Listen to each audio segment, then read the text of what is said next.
Bonjour à tous. Axel Gissereau travaille à l'Atelier Louma, qui est un des programmes culturels de Louma Arles, qui est une fondation d'art contemporain qui s'est installée à Arles et qui a ouvert l'an dernier, que vous connaissez peut-être. Pour parler un peu de mon parcours, j'ai passé mon bac en 2011, fait un bac littéraire, donc rien à voir avec tous les profils scientifiques que vous venez de rencontrer. Et j'avais un appétit particulier pour les arts plastiques à l'époque, donc tout ce qui était couleur, matière, couture, etc. Donc voilà, j'ai fait ce bac littéraire avec une option art plastique qui m'a menée ensuite dans le milieu des arts appliqués, qui est plutôt le domaine du design. Donc comment est-ce qu'on allie la forme à une fonction pour créer des objets, des textiles, faire de la communication visuelle, du graphisme, de la couture, de la mode. Et donc dans ce milieu des arts appliqués, moi j'ai fait mon parcours en design textile. Le métier de designer textile, en fait, c'est un métier dans lequel on va vraiment fabriquer des tissus. Donc on va pas fabriquer des formes de vêtements, mais on va vraiment fabriquer les tissus, les matières qui vont nous servir à fabriquer nos vêtements. Par exemple, ou nos tissus d'ameublement ou des tissus pour l'architecture, etc. Il y a des tissus un peu partout autour de nous, ici aussi, dans les voitures, dans les isolants des maisons. Voilà. Au fil de mon parcours, je me suis intéressée justement à l'impact environnemental de la production textile. Donc l'industrie textile, c'est une industrie qui est assez polluante aujourd'hui, de par notamment les rejets des eaux de teinture, par exemple, pour colorer les vêtements, mais aussi la production de fibres qui peuvent être des fibres synthétiques comme le polyester, le polyamide, qui ensuite peuvent rejeter des microparticules dans les eaux quand on les passe à la machine à laver. Donc voilà, je me suis, dans mes études, surtout à la fin de mes études, je me suis un peu questionnée sur l'impact de cette production et sur comment est-ce que, au travers de mes projets, de mon travail, je pouvais essayer de re-questionner l'utilisation des ressources et quelles pouvaient être des ressources plus vertueuses à utiliser pour produire des textiles.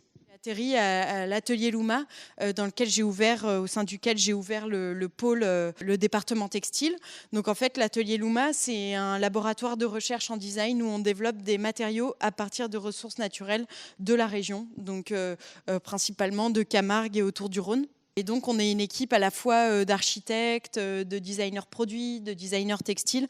Donc, on développe à la fois, nous, des tissus, mais aussi j'ai des collègues qui développent des matériaux de construction, par exemple, ou des objets pour la maison, l'ameublement et plein d'autres choses. Dans le développement de nos projets, souvent, déjà, on passe par des enquêtes un petit peu sur le territoire. On part à la rencontre d'acteurs, justement, ou de chercheurs, comme vous avez rencontré ce soir, pour comprendre un petit peu les problématiques des territoires. Ici, je fais un peu un focus sur les plantes exotiques envahissantes qui peuvent se développer sur le territoire, qui viennent d'autres pays, qui sont assez envahissantes ici parce qu'elles n'ont pas forcément de prédateurs. Et en fait, elles prennent beaucoup de place sur le territoire et elles empêchent les plantes endémiques de pousser. Ce qui, notamment, par exemple, avec ces plantes exotiques envahissantes, on va les cueillir en Camargue où on les récupère via les campagnes d'arrachage. Et donc ensuite, dans le processus un petit peu de recherche, on a fait par exemple pas mal de petits tests de teinture pour voir quelle couleur pouvaient nous donner ces plantes. Des projets, typiquement des projets de tissus d'ameublement, des projets avec des artistes et tout ça pour essayer de trouver des applications et justement de proposer un remplacement des colorants de synthèse, par exemple, qui peuvent justement être à l'origine de certains polluants dans le Rhône. On développe aussi des qualités de fil. Donc là, par exemple, les cercles que vous voyez, c'est des échantillons de papier qu'on a fait à partir des plantes qui poussent autour du Rhône. Donc ça peut être des coproduits agricoles, comme par exemple des tiges de tournesol. Mon métier, j'ai pas un métier de scientifique. Je suis un peu à l'intersection entre le design et l'ingénierie, à l'intersection entre l'esthétique et la compréhension aussi des matériaux, de la provenance des matières, de leur durabilité et de leur transformation vraiment en tissu. Bonjour à tous. Alors, je ne sais pas si vous avez des questions.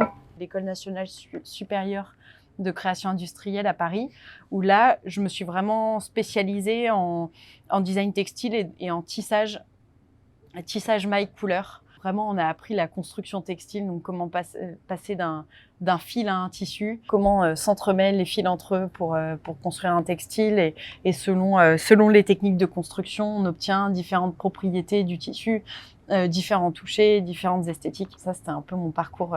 Les projets que j'ai développés, j'ai eu un regard un peu plus scientifique sur ce que je faisais parce que j'ai développé des fibres, je me suis intéressée plus à la teinture végétale, donc j'allais pas juste choisir des fils et des cônes qui existaient existait déjà dans les placards pour faire des tissus, mais plutôt j'allais réinterroger aussi cette matière pour vraiment comprendre d'où elle venait, comment est-ce qu'elle se comportait, avec des techniques de teinture, etc.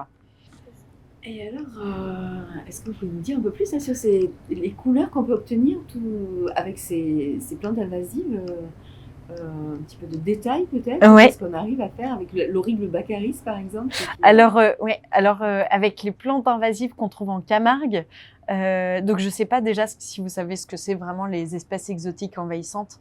En fait, il y en a partout dans le monde, mais ce qu'on considère comme espèces exotiques envahissantes, c'est des espèces qui viennent d'autres pays du monde, d'autres endroits, et qui s'installent ici, soit qui sont transportés par les animaux ou par les hommes, et qui viennent s'installer ici. Et puisqu'ils n'ont pas vraiment de prédateurs, bah, en fait, ils se multiplient, ils prennent beaucoup de place sur les sols. Parfois, ils empêchent les oiseaux de nidifier, ou ils prennent des places sur les canaux, donc les poissons peuvent plus trop respirer. Donc en fait, ces plantes, on va dire qu'elles donnent des nuances qui vont du vert, jaune, brun. On a aussi des gris, et puis après on a des roses orangés. On n'a pas des couleurs super vives avec les plantes invasives. Hou troef en spel, dit blij, kan